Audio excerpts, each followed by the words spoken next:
Welcome, Dangerous Futures Club here. We're doing a dialogue, and we're talking today with Evan Edgar, who has one of the best nicknames I think I've ever come across. So you are the Johnny Trash of Cash. Is that correct?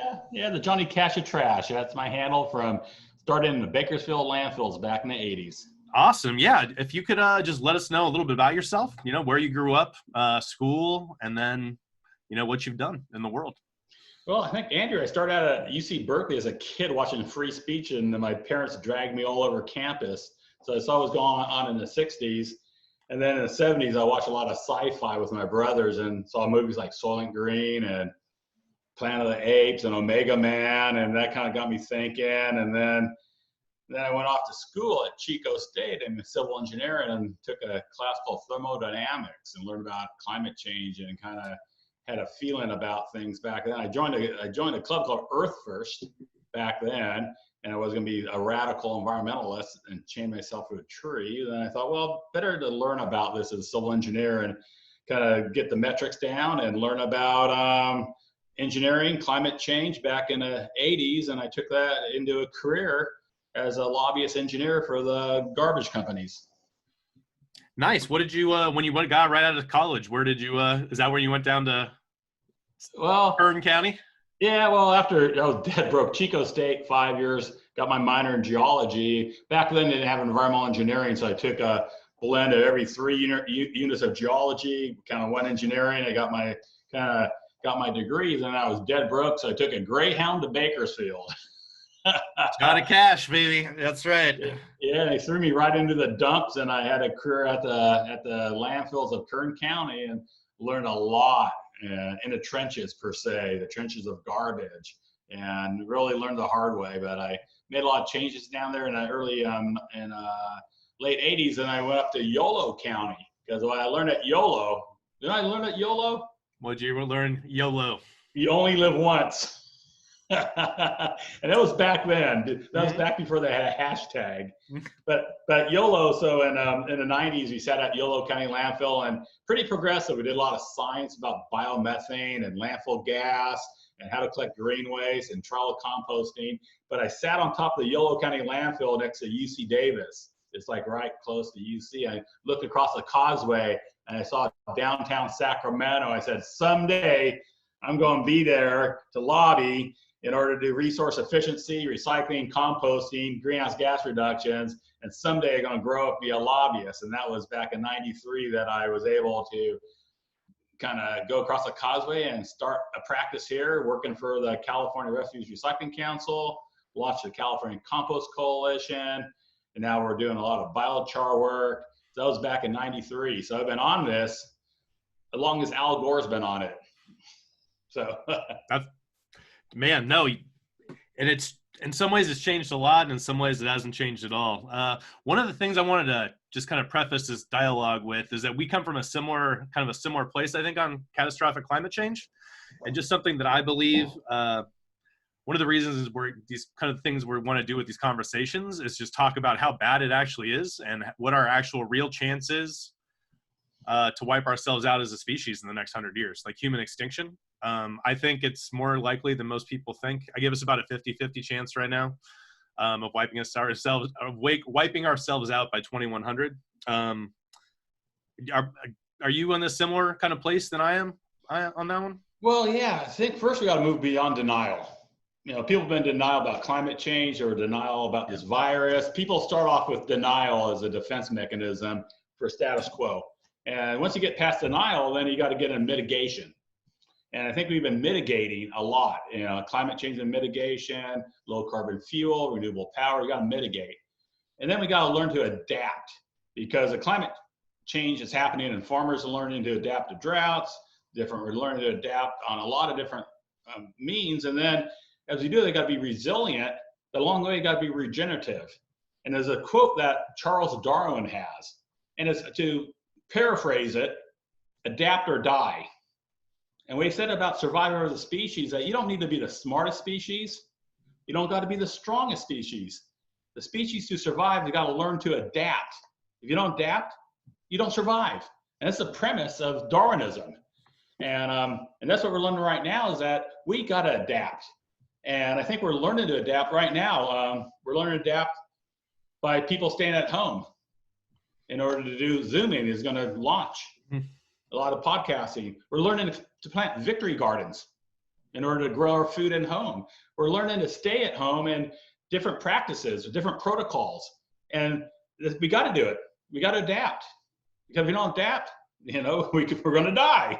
So I think that just before the virus happened, this on climate change alone is such a bigger call. This virus thing is just a wake-up call for 7.7 billion people to lessons learned. We're being schooled right now. Every day we're being schooled, but we're not being schooled with facts. In fact, we're being schooled with fear, schooled with misinformation, we're being schooled on a lot of different things. And to move forward as a species, we need to have a strong science base in order to move forward, and we're not getting that. But with climate change, it's more imminent than we ever known. The glaciers are melting quicker than predictive modeling. And from this experiment, we are learning, there are going to be lessons learned to move forward. And we're doing it right now by reducing our carbon footprint. We got to be able to do that, and we got to be able to be resilient and regenerative in order to have carbon negative solutions. It's not about being sustainable with status quo. We got to do better in order to be carbon negative. Yep. One thing on that, just a little joke. I got my clock here. It's the doomsday clock. It's the union of this guy real fast, just to shout out. But yeah, there's a doomsday clock. It's the bulletin of atomic scientists. And yeah, 100 seconds to midnight. This is actually the worst it's ever been. Like even during the Cold War, this group of scientists didn't think we were as close to wiping ourselves out as we are now. So it's a bummer, but is what it is. You wrote a book. I actually have it right here. You want to tell me a little bit about it? What does entering the Anthropocene mean, if I'm pronouncing that correctly? It's called the Anthropocene. Anthropocene. All right. That little minor in geology at Chico State went a long way with regards to geological time and how we log it. And usually every big epoch there's some mass extinction. And right now we're in the middle of a mass extinction with regards to what's going on with species right now. So by entering the Anthropocene, man has a marker in time with regards to what we're leaving behind. And every layer has a footprint, a fingerprint, some type of marker of what happened during that geological epoch to define it. So, we've been around for about 4.6 billion years, and there've been 7 mass extinctions, and we're on a cusp of another one. So there's a union of geological sciences. They're get together and to define how we enter the Anthropocene. And they're all the type of different markers. It could be, we got so many to choose from. It could be plastics. The whole layer of plastics is an ocean pollution. So we're suffering from that right now. By 2050, be more pieces of plastic in the ocean than fish. That's one of them. It could be nuclear fallout, the nuclear from all the different testing. It could be black carbon from all the fires and all the diesel, the big layer of black carbon. It could be amount of CO2. We go above 400 parts per million, and you can do it in the tree rings, and that is the most prevalent marker.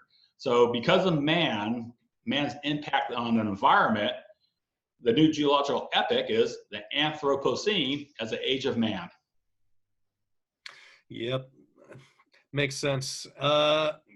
So back to the book, one of the things you're talking about those science fiction movies that you like, Soylent Green, and Planet of the Apes, and then Silent Running. Can you just talk a little bit about those and how those, because I'm a big science fiction fan, and I think it's important to kind of talk about what stories kind of shaped our beliefs about kind of where we ended up on these ideas. Oh my God, so true. Back in 1972, Soylent Green was a sci-fi movie about the greenhouse effect.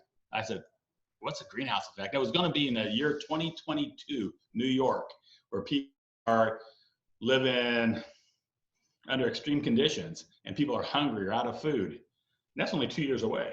But what captured it was a garbage truck went around and scooped up all these people and put them in a garbage truck.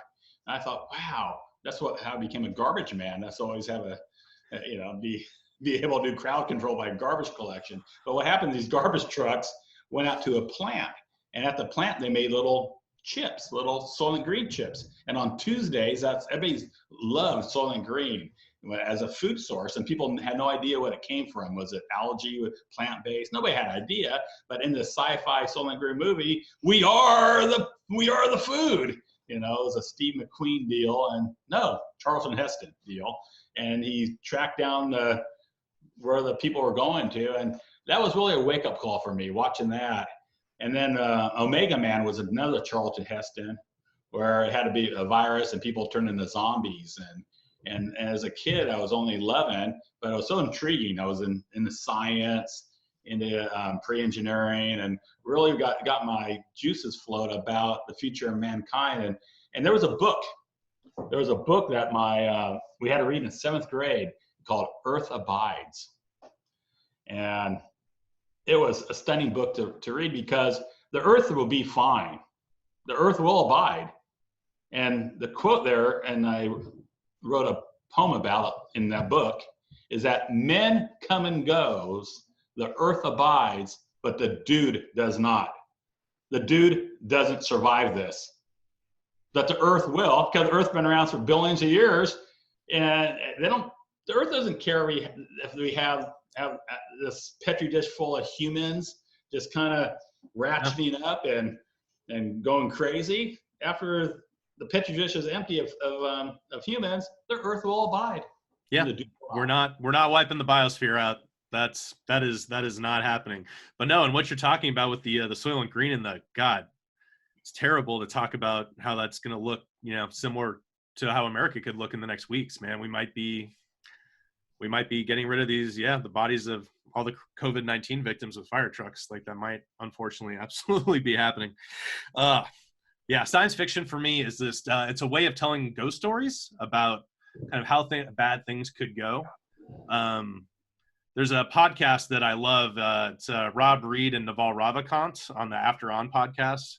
But one of the things I really got from that was genius is that Rob Reed thought that one of the reasons as a species we got through the Cold War was that we got very, very good about telling ourselves ghost stories, like cultural ghost stories about how terrifying and scary this is and how we should really pay attention and work on it collectively, right?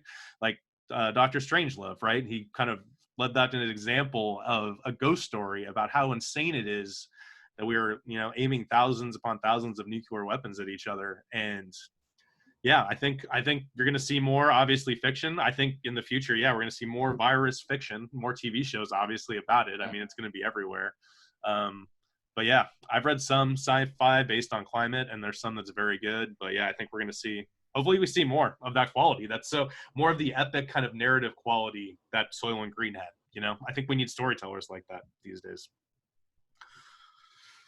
Can we switch a little bit and talk about California? Talking about California and talking about climate change, talking about catastrophic climate change. I know we kind of talked a little bit in your work. We talked a little bit about it earlier, but there were these two bills, AB 32 from the 2000s, and then SB 1383. Could you just talk a little bit about those and kind of what they're doing in California? Yeah, California's always been a nation state. What happens in California doesn't stay in California; it goes elsewhere. So we did that somewhat with recycling. But when in 2006, when Governor Schwarzenegger was around, he wanted clean air, he wanted clean water, no excuses. But he was a guy, Schwarzenegger was able to define what ecos was. Ecos is, in Greek, means your home, ecos, but it means economy, ecology. It's the same. So in theory, your economy is your ecology. They're not separated. It's not one or the other. It's not a trade-off. And for years, the mantra was you had jobs or the environment. It went back and forth. And you have jobs and the environment. And California's proven that with AB 32. He signed a law in 2006 as reduced greenhouse gases to 1990 levels by 2020. And then by it was extended by 2030 go down to 40%, and by executive order with Governor Brown is to be carbon neutral by 2045. So he set up on trajectory to be carbon neutral by 2045. But since AB 32 was signed, California has proven to grow the economy with less carbon. It's amazing. Our gross domestic product has gone up 43% when the carbon footprint gone down 38% per capita. So taking the population growth on a per capita basis, we can have both. We have our cake and our ice cream. But the rest of the story is that we have offshored a lot of our carbon intensity to other nations. So the products built elsewhere is what we didn't do along the way. We didn't bring remanufacturing back into California for paper and plastics. You know, but nice to, although we recycled, to take that plastic and first make it highly recyclable and reusable. That's called extended producer responsibility. Right here at the Edgar Institute, this background is a conference room of the Edgar Institute at downtown Sacramento. And here we have Heidi Sanborn. She started the California Product Stewardship Council and is big for extended producer responsibility. So what does that mean when you say extended producer responsibility? What can you define that for me? It's not a term I'm really familiar with. It's manufacturing have a responsibility to design facility with product and reusability so that after a consumer uses it, it's designed for recyclable, and then put that cost on the manufacturer and not on the end solutions. Yeah. Yeah. So put the front end solution so you don't dump on society, you're not dumping on local government. The cost is not the tail end, like who pays the cost later. How do you front load the cost so the life cycle of it is the most efficient possible? And that's and we work hard here to doing that, and that should happen for plastics, you know, and on paper. So California offshored our capacity to China, and during that time we had this crisis called the natural sword, where China did the right thing. They want to reduce the pollution in China by not taking all this garbage and residual in from California. So about 3 years ago, they started ratcheting down on all these bales. So what we do in California, we have a blue cart out front. Everybody has a blue cart. We throw stuff in a blue cart, out of sight, out of mind. What we don't know, a lot of people don't know, that they put it in bales, and the bales go over to China by the barges. That's a product that we get to China, bales, and we backhaul all the consumer goods. That fell apart a couple of years ago, and for both paper and plastic. And so whereas our carbon footprint has gone down in California, we didn't take on the responsibility to build infrastructure, remanufacturing infrastructure for paper and plastic. So that's a sad story. But what we learned from that on a green cart, everybody has a green cart out front for your yard waste and green waste, and for food waste. For that, we have local markets. We can make stuff out of the green cart. We can make compost, we can make renewable energy, we can make low carbon fuel. So what AB 32 did was to lower the carbon footprint and the carbon intensity of not only the grid, but the fuel sources. So out of AB 32 called what we call the low carbon fuel standard.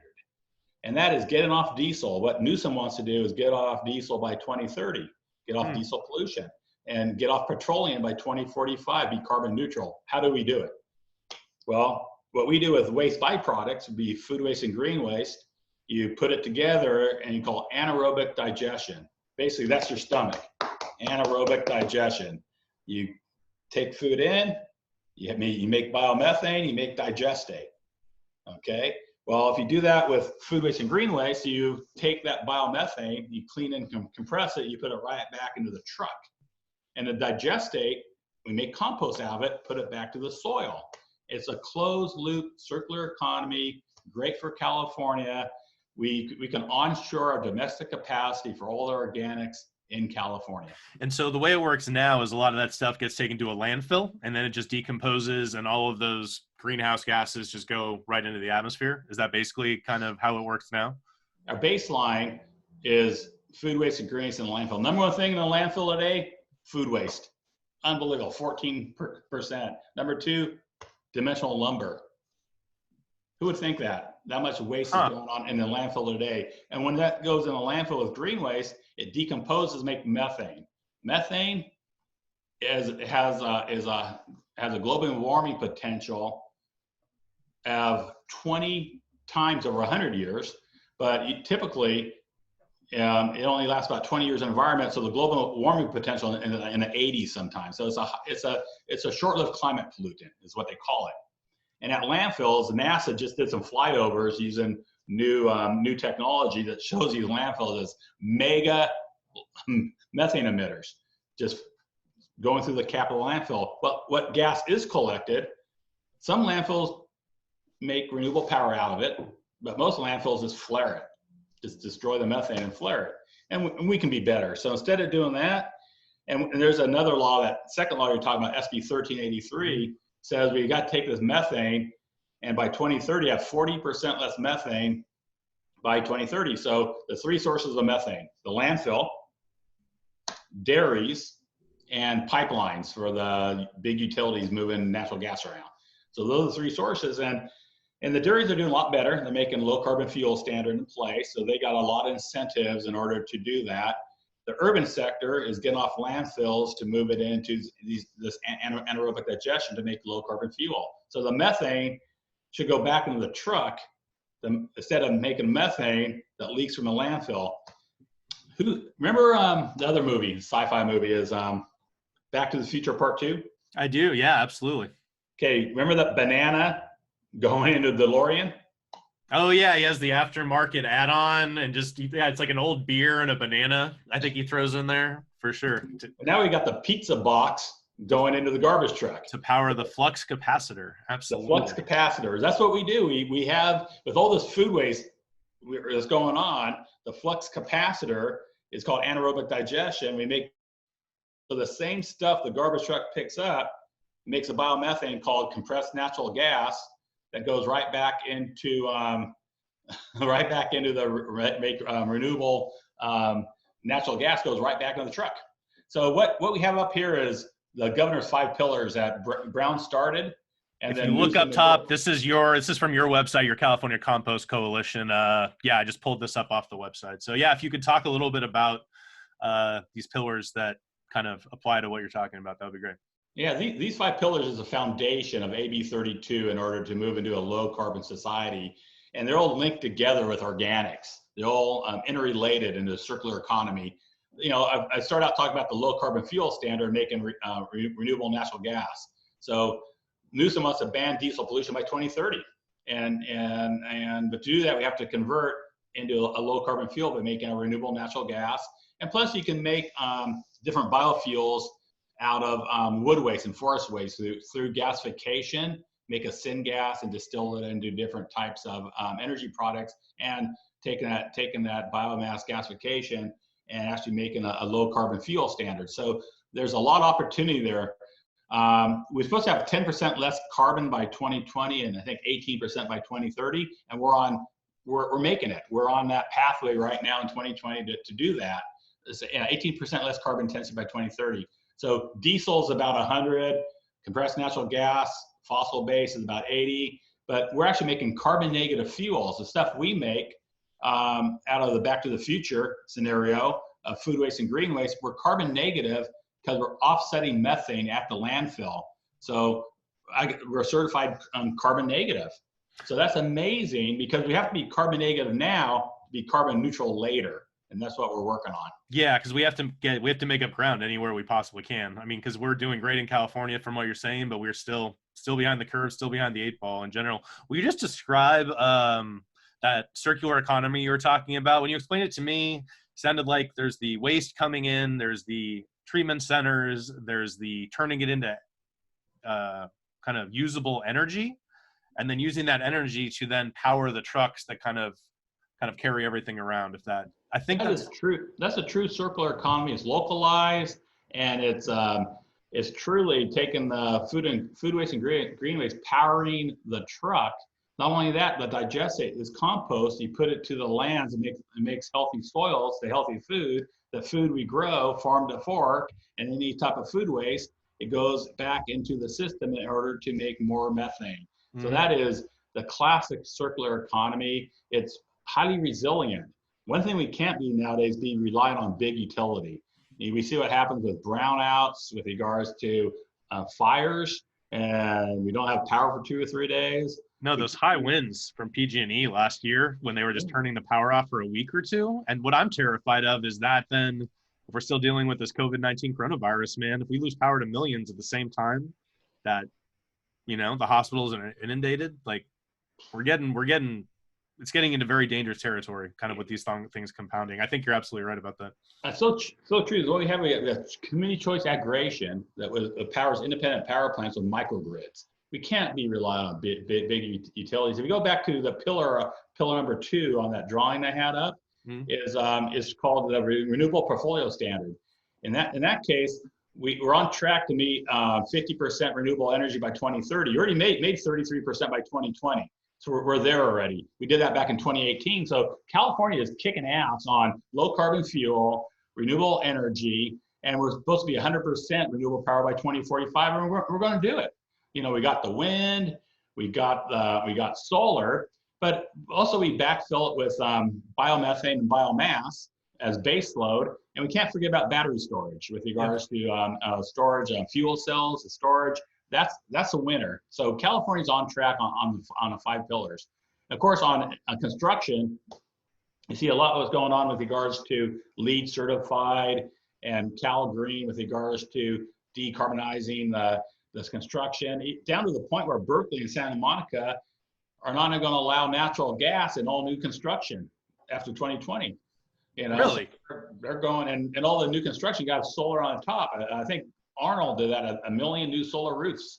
So on the construction side, everything's new and green, and we'll double energy efficiency and have net zero buildings. So that's amazing what's going on out there. And on the 3rd pillar, I talked a little bit about the 4th pillar about short-lived climate pollutants. That's getting rid of the methane, and we're going to get 50% of all organics out of landfill by 2020, which is not going to happen. That didn't happen. This is SB 1383 primarily. Yeah, that's 1383. Okay. And then 75% by 2025. And it's going to be $2 to $3 billion deal to do that. And we're not finding ways to pay for it. With what's going on with the homelessness, what's going on with affordable housing, and now with the virus and the loss of sales tax from all the restaurants, you know, nobody wants another fee increase to implement these programs on organics. You know, you can dump it in a landfill and leak, but if you redirect it, the rates will go up, and there's no appetite for local government now to do that. And one way to raise money is these landfills. You have a tipping fee as you put garbage into the landfill is $1.40 a ton, and to tap the landfills to pay for it. So that's us. That's everyone dropping garbage into landfills now. There's a fee that goes into that. Yeah, that goes to the state. Yeah, the statewide average right now for garbage in about 30-35 a ton, and they're filling up. Over the last 8 years, have been 10 million more tons. The state average like $30-40 a ton, and the state gets $1.40. It's been that since 1993. $1.40 a ton since 1993. That's what the state gets for dealing with this garbage. That's all they get is $1.40 since 1993. Ouch. Since 1993. Now Europe, you know, the $50 to $100 a ton in Europe, and then that money gets plowed back into building infrastructure. You know, that's what they do there. And then Germany's a great example, and they're doing great work there. And then the higher the tip fee at a landfill, the less likely it'll go to the landfill because the fact that it's too expensive to landfill. Instead, you go into alternative energy and different anaerobic digestion. And what it's been shown, this is the most cost-effective program. One of the most cost-effective programs is making biomethane instead of putting it into the landfill. So that's a good bang for the buck. And the last thing on a pillar that kind of completes a circular economy is compost, building healthy soils. Now, a lot of lands out there have been using fertilizer and organic matter oxidizes, erodes away. So we are just really dirt poor right now. Dirt, it should be dirt first. There it is, not dirt last. Right now, we're being treated like dirt. And what we need to do is put organics back in the soil, 1% to 2% more organic matter, more what we've been doing is sustainable ag, which is putting less pesticides and fertilizer, more organic matter, and we save water and we have healthier soils. But the next level is called regenerative agriculture. And that is actually a more of a holistic system with regards to getting more organic matter back in the soil. You can add some biochar to it. And what we're seeing on the protocols is that we can sequester the carbon into the soil. we take all the carbon out there, and the soil can hold 3 times as much as the atmosphere right now. But we got to be able to build the soil up, make healthy foods. We save about 30% water. So regenerative agriculture and the water cycle is the next frontier. And some people are doing it. It's being proven out. Lawrence Livermore Lab released a study in January that shows that if we can actually do regenerative agriculture and sequester carbon to the soil, it costs about $11 a ton. $11 a ton per greenhouse gas reduction. The benchmark value right now on this cap and trade program that CARB instituted, and cap and trade program is a program where big oil and big utilities buy offsets in order to reduce their carbon intensity. You know, you got to have 10% less carbon in your fuel. So there's mechanisms in order to have the carbon markets to buy carbon offsets. And right now the benchmark pricing is $17 a ton. Huh. So you can buy offset at $17 a ton, or you can put compost through the soil at $11 a ton. We're the most cost-effective solution. That's called a natural working lands. Let nature work for us. It'll be great. So we shouldn't be inundating with pesticides and fertilizers and have all the runoff. And instead, we should be sequestering carbon. It's cost-effective. So, and we build healthy soils and healthy food, and it's real farm to fork. I like it. You mentioned biochar. Will you just talk a little bit about where biochar comes from, and then kind of what it does really well? Yeah, biochar is mentioned in this Lawrence Livermore Lab report, and when you combine it with compost, it really helps out boosting the porosity of soil, as well as making like a microbe hotel. A little chunk of biochar has a surface area of a football field, with regards to having a lot of surface area act like a sponge in order to retain water, retain nutrients, and have all the little microbes hanging out inside of there. So it's a slow release of water and nutrients. So it's really it's really misunderstood. A lot of people, we need more science on it.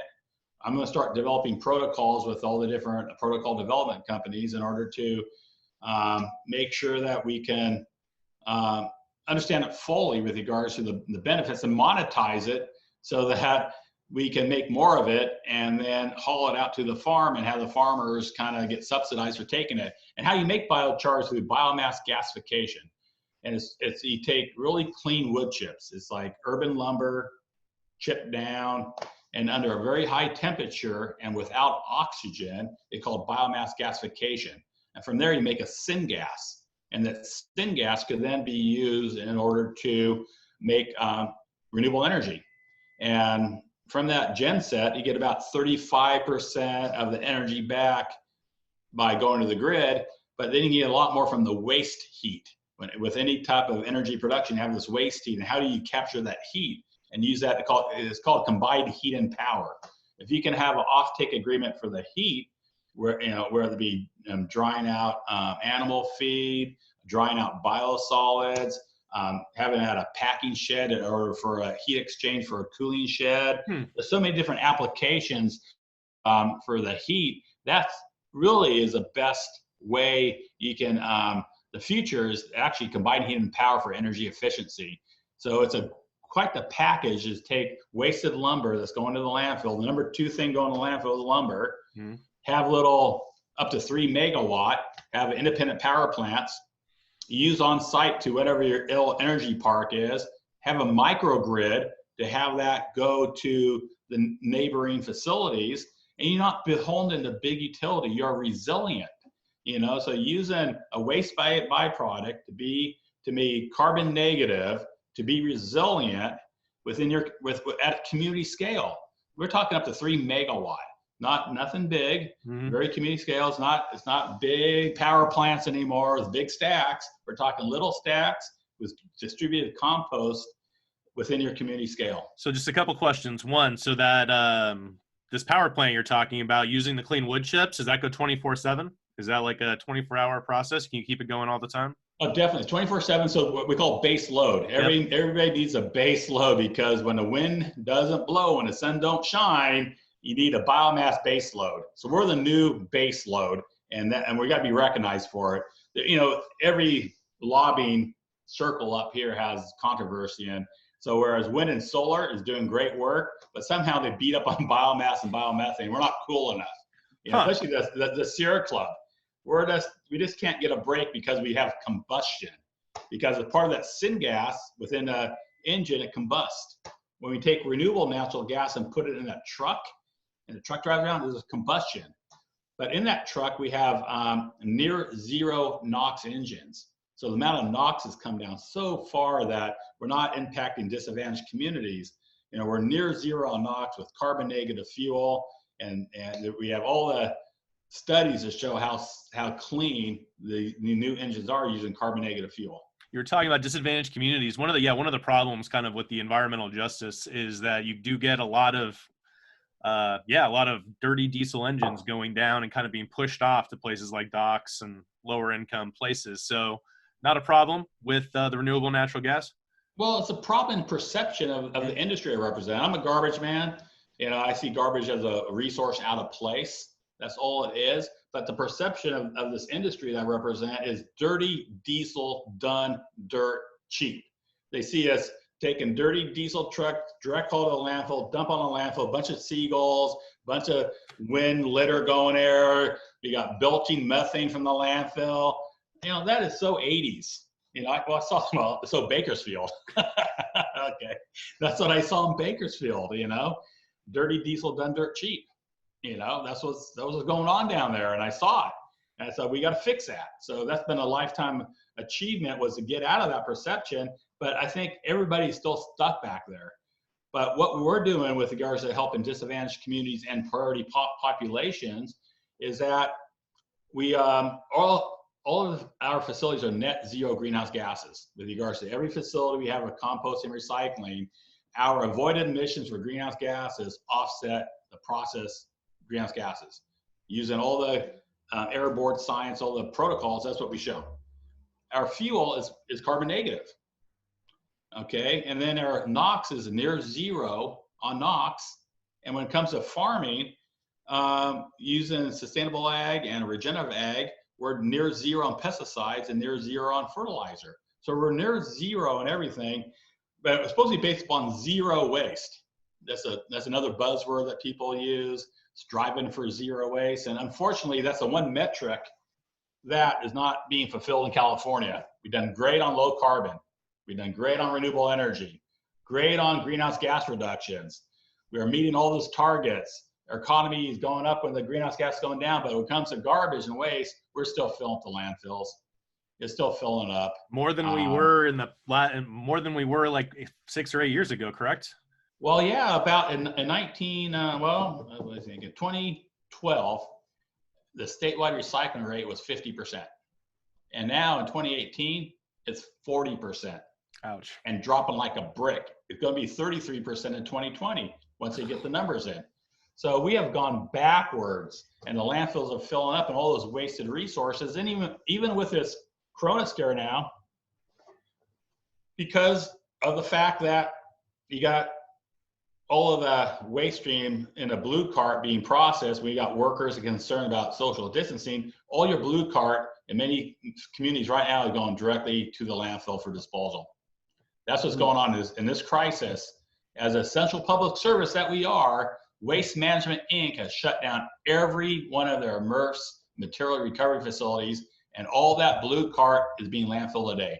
Jesus. And it may or may not be justified for this virus, but they've been, with a China crisis we had with regards to lack of markets, all the plastic was being buried too.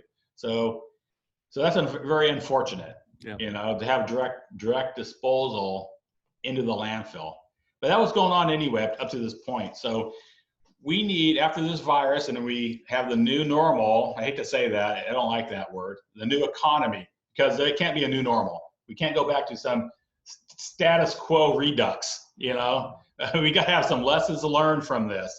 Move forward with a whole new make out of this. This is just a wake-up call in order to do better. And we're going to take, hopefully, what we learn from this, we can move on in our lives with regards to how we deal with being resilient and regenerative. We got to build stronger systems to not be subject to chaos because we're not prepared. We're ill prepared for so many things. We're ill prepared for climate change. We're ill prepared for strong winds that knock down our utility system.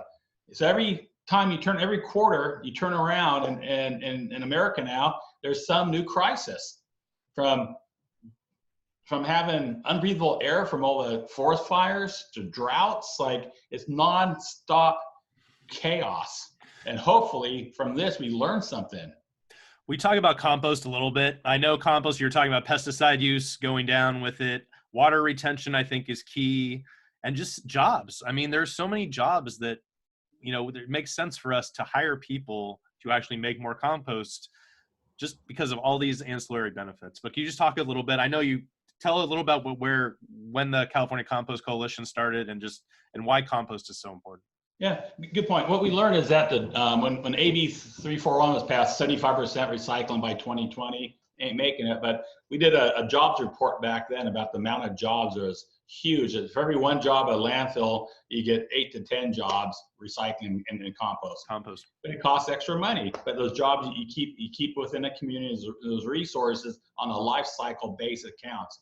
What people don't understand is life cycle costs and life cycle analysis. And by doing that, you realize all these systems, these low carbon systems, do pay for themselves over time, and they're resilient, and they stay within a community, and we're not beholden to China and exporting. So there's a huge opportunity for local jobs training, and all this technology is great. We're learning all this great technology on anaerobic digestion and on biomass gasification. These are good jobs we got to do, and they're localized jobs. They're not big plants far away. Everyone has one. Everyone should have one in their county. So this is localized regional jobs based upon the waste that is being produced. You talked about funding for this, saying that we needed, I think, 1 or 2 billion. Like, how many to fulfill what we're looking at in terms of SB 83, which is already law, right? In order to fulfill our responsibilities under that law, what are we looking at over the next years in terms of money and investment that we're going to make? Great question. It's $2 to $3 billion in infrastructure. There's a report coming out on July 1st that will look at progress made. We haven't made enough progress, and what more incentives and what more regulations does California need to do in order to get there. Right now, everybody is on pause anyway. The regulations are going to be adopted officially in July, after the virus scare gets through, hopefully by then. And the law is effective on January 1st, 2022. Okay. So that's when it's effective. And during this time, local government's going to get a lot of tools with regards to typical agreements, ordinances, procurement policies. So a lot of tools will be put out there, and along the way, we got to define the funding source, because where do you find $2 to $3 billion? And we can't go back to the ratepayer directly. We did that to help pay for the blue cart during the China crisis. Now we got this Corona crisis is zapping all the sales tax out of folks and people, and we got this green cart. So I think it's a left pocket, right pocket type of thing. Is where does the money come from? It's all one of our pockets, but coming out of the landfill tip fee is a fat target. Those landfills are filling up, $10-20 a ton surcharge in order to raise the money, in order to have a better system than just having a cheap disposal at a landfill that has mega methane releases. How many tons are we sitting at in California? So if we did say, for example, if we did a $10 a ton surcharge that went directly towards funding what we need to do for SB 83, what kind of money are we talking about? Well, in 2012, it was 30 million tons in the ground. And in California, okay. It's 40 million tons in the ground. Now 40? Yeah, 40 so we went from 30 to... In 6 years. In 6 years, we're filling up the landfills. All right, so 40 million times 40 10. million tons, $10 a ton, 400 million. Yeah. All right. That would be an easy start. That's what we're looking at.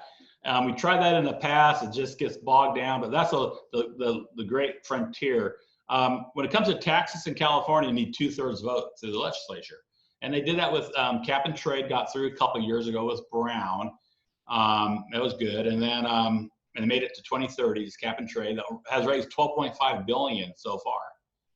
And then Governor Newsom tried to get a water tax, and that didn't really last year to fund all the cleanup of the water in the Central Valley. That didn't get any fanfare, so he got some money out of the cap and trade money in order to fund that, in order to fund the water cleanup. So it's tough to get 2/3 vote in California. To get a landfill tax at 2/3 vote is going to have to take a crisis. Mm-hmm. Look at that. Where are we at? We're in a crisis. We had a landfill crisis back in 1988-89. Remember that garbage barge? Name that garbage barge. I do not. No, I'm sorry about that. The garbage barge? No. Yeah. Oh, it happened in 1989 out of Philadelphia. A garbage barge called the Mobro was trying to find nowhere to go. Went down to the islands, back around, and finally they dumped it in Jersey. But that was an iconic moment in time to have the recycling. And plus, we did have a couple landfills in California filling up, and we didn't have capacity. So this landfill capacity scare created the recycling in 1990. And even a movie, Andy McDowell in Sex, Lies, and Videotapes, she was seeing her counselor and said she can't sleep at night because of the garbage crisis. That got me going. I believe about the garbage crisis and recycling in 1990. So it was a big deal. And so we have a crisis in front of us. We got so many, but how to talk about, the climate change and methane in order to be resilient by making our own products, all these waste streams in order to make our own energy in community scale systems, how to make our own carbon negative fuel. It makes all the sense in the world now to tax the landfill. You tax the bads to make the goods. Tax the bads to make the goods, and the goods is this low carbon system, and it's resilient, it's local, it's green, we have the technology, we can make this happen. And we should obviously put one of these in every single member of the legislature's district, right? I mean, you put one in every district, right? These 1 to 3 megawatt plants, right? Everybody wins. Everyone gets to take jobs back to their constituents. Everyone gets to, say that they're taking care of this crisis, because it really is a crisis. In terms of, we talked about greenwashing a little bit a couple days ago, just as a term, and just kind of wanted to talk a little bit about that. And then just in terms of lobbying, because it's all about lobbying, right? We're in California, capital of the 5th largest economy in the world. What are some of the forces kind of arrayed against this, Oh, God, you put big plastic, big oil, big waste, big utility in the same room. Heidi Sandberg called it the Italian Suit Brigade. They just get up there and, a lot of money in politics, and it's surprising the lobbying forces have so much sway out there right now. And that's why we can't get this landfill tax thing passed. But what's really troubling is greenwashing. Last year, we tried to get a bill through on just taking on big packaging, big plastic, in order to phasing out single-use plastics and packaging. Something so simple. We got ocean pollution going on. We have no markets in China. It's so easy thing to do, and couldn't get through because of big plastics came through and basically killed it with misinformation. It's when you misinform, and that's what really pissed me off. What's going on to today's society? We lost science, truth, and justice. Somehow they disappeared. And especially science and truth. If that can't lead the way, what does? After that, it's a free-for-all of misinformation and confusion, and that's what greenwashing does. Greenwashing is these big companies confuses the issue and puts out bad information. They even have bad names. They hijack the name like Recycling for Californians, and basically it's backed up by big plastic. They have phony, that's called astroturfing. Mm-hmm. When you create a phony name in order to greenwash an issue, and that's been so prevalent, and it's shameless. There's no shame in anybody's game anymore when it comes to greenwashing. It's almost expected. What we see today in politics is that you can make up lies all day long and people believe it. People hear what they want to hear, and that's sad. That's what lobbying has kind of devolved into. Back in 2013, I quit being a lobbyist because of that. I got disenfranchised. Didn't like it. I didn't like it. I'm an engineer and went to project development, deployment, went to the field, did some work, got some projects, got carbon negative projects off the ground. But I re-registered. I got so pissed off with what happened last year. I re-registered as a lobbyist, engineer, to go back to the Capitol and speak the truth and stop the greenwashing and call people out that are just lying to the legislature. They want to do whatever the client says, regardless of the truth, and that's what's going on in California politics. It's going on in presidential politics too. There's a license to steal out there nowadays. It's unbelievable. Yeah, it's no, I read a lot about this and I really don't see how we're going to come back from it. I'm sure we will come back from it. I just don't think it's clear like how that's going to happen. So well, man, just in terms of finishing it up, just two things. In terms of California, if you'd have to give California a grade overall in terms of how we're doing with our greenhouse emissions, just kind of talk a little bit about that. And then we talked about the 50th anniversary of Earth Day coming up, man. Like that's, it is imminent. I was just seeing if you have any plans or thinking about anything in particular. Well, California gets a A-. I think it's, we're transcending. People come around the world to look what's going on. We could do a lot better with the waste products, not offshoring it, have more stuff at home. But when it comes to greenhouse gas reductions, we met our targets. And with renewable energy and wind and low carbon fuel, we're doing great. And people are linking in to a cap and trade program. Quebec and other countries see what we do on cap and trade. And that's market forces, some of the market forces to the most efficient way to reduce greenhouse gases is using a cap and trade program. And people are linking into it throughout North America. So that's good. So I give a there. But we can always do better. I think California needs to do better. And the last frontier is landfills and waste, because that's our dirty secret. Among all the other laws out there, is having a 33% recycling rate in 2022 is a dirty secret that people don't talk about. And we need to.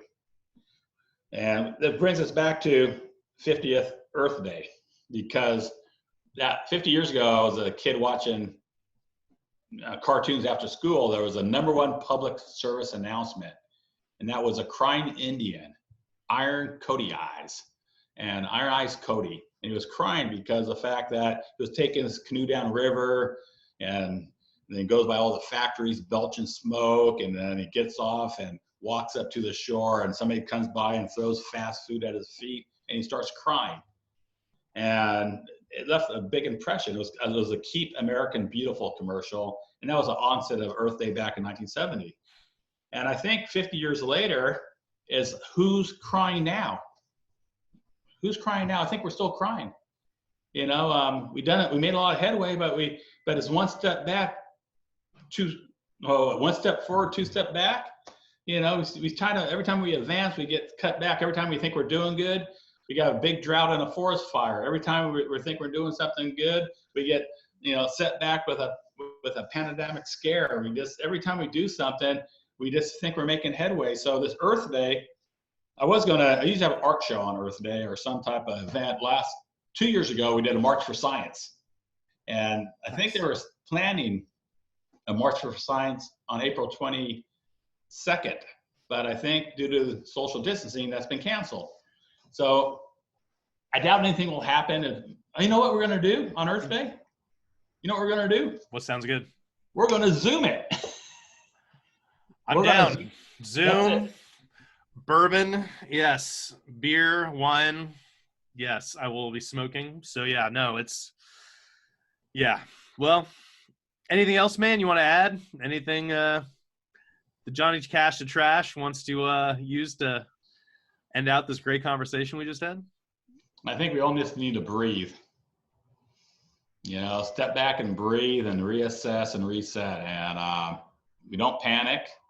We assess, we learn, we move forward. And everybody got to breathe.